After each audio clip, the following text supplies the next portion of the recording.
नमस्कार, श्री समर्थ रेसिपीजमध्ये तुमचं अगदी मनापासून स्वागत आहे। आज आपण बनवतोय आळू वडी।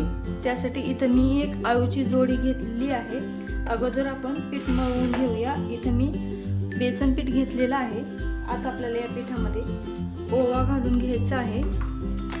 ओवा घातल्यानंतर इथे आपल्याला चवीप्रमाणे मीठ टाकून घ्यायचं आहे। मीठ टाकल्यानंतर इथे आपल्याला अर्धा चमचा हळद आणि 1 चमचा लाल तिखट टाकून घ्यायचं आहे। इथे तुम्ही तिखटाचं प्रमाण आपल्या आवडीप्रमाणे कमी जास्त पण करू शकता। आता हे आपण मिक्स करून घेऊया आणि आता आपल्याला यामध्ये थोडं पाणी टाकून हे पीठ छान असं मळून घ्यायचं आहे। इथे मी 1 वाटी बेसन पीठ घेतलेलं आहे। जर पीठ जास्ती जाडसर असेल तर त्याला जास्ती पाणी लागतं आणि जर तुमची डाळ घरची असेल तर त्याला पाणीचं प्रमाण कमी लागतं। इथं माझं 1 ग्लास पाणी पिठामध्ये घालून झालेलं आहे। आणखीन आपल्याला यामध्ये साधारण 2 ते 3 चमचे पाणी घालून घ्यायचं आहे। इथे आपल्याला पूर्ण पीठ मळण्यासाठी 1 ग्लास आणि साधारण अर्धा वाटी पाणी लागलेलं आहे। इथे तुम्ही पाहू शकता अशा पद्धतीने आपल्याला पीठ मळून घ्यायचं आहे। जास्ती पातळही नाही आणि जास्ती घट्ट पण नाही।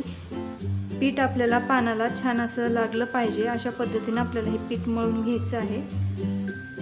सर्वात महत्त्वाची टिप म्हणजे तुमची पानं जिभेला टोचतात का, तर आपल्याला पानं टोचू नये म्हणून या पानाच्या ज्या शिरा आहेत त्या आपल्याला लाटून घ्यायच्या आहेत। इथे तुम्ही पाहू शकता अशा पद्धतीने आपल्याला दोन्ही साईडनं पानाच्या शिरा लाटून घ्यायच्या आहेत। अशा शिरा लाटल्यानंतर आपल्याला हे पान खाताना अजिबात टोचणार नाही।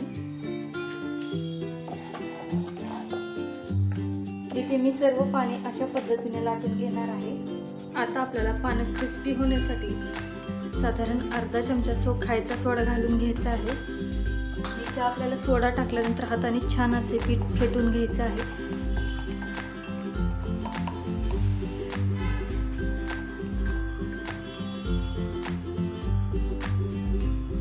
इथे तुम्ही पाहू शकता आपलं पीठ छान असं फुललेलं आहे। आता आपल्याला पानं लावून घ्यायची आहे। तर इथं आपल्याला सुरुवातीला हे पान असं पालथं टाकून घ्यायचं आहे आणि पान पालथं टाकल्यानंतर आपल्याला हे पीठ छान असं पानावरती पसरून घ्यायचं आहे। ते पहा आपल्याला असा छान असा पिठाचा पातळ थर या पानावरती लावून घ्यायचा आहे। त्यानंतर आपल्याला हे पान असं दुमडून घ्यायचं आहे। पान दुमडल्यानंतर आपल्याला परत याचा थर असा पानावरती लावून घ्यायचा आहे। इथे आपण परत पान दुमडलेलं आहे। अशाच पद्धतीने आपल्याला या पानाचे छोटे छोटे थर करून घ्यायचे आहेत। आणि तुम्हाला जर हे पान असं अख्खं तळायचं नसेल तर तुम्ही याची बंद काप करून घ्यायची। आपल्याला हे पान पिठामध्ये छान असं घोळून घ्यायचं आहे। त्यानंतर आपल्याला हे पान तेलामध्ये सोडून छान असं तळून घ्यायचं आहे। इथे आपलं सुरुवातीचं पान तळलं गेलेलं आहे। आता आपण ते उलटून घेणार आहोत। इथे मी अशाच पद्धतीनं पूर्ण पानं पीठ लावून छान असे खरपूस तळून घेणार आहे।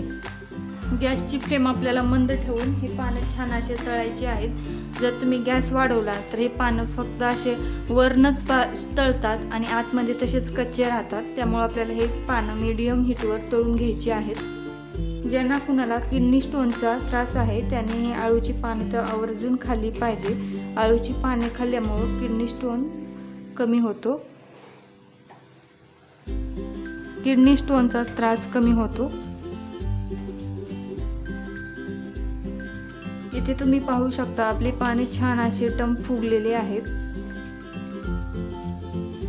आता आपण हे पानं काढून घेऊया। इथे तुम्ही पाहू शकता आपले मस्त असे गरमागरम कुरकुरीत आळूवडी खाण्यासाठी तयार झालेली आहे। हे पहा तुम्ही आळूवडीचा आवाज कसा करकर येत आहे। चला तर मग पुन्हा भेटूया अशाच नवनवीन रेसिपी पाहण्यासाठी। तोपर्यंत धन्यवाद।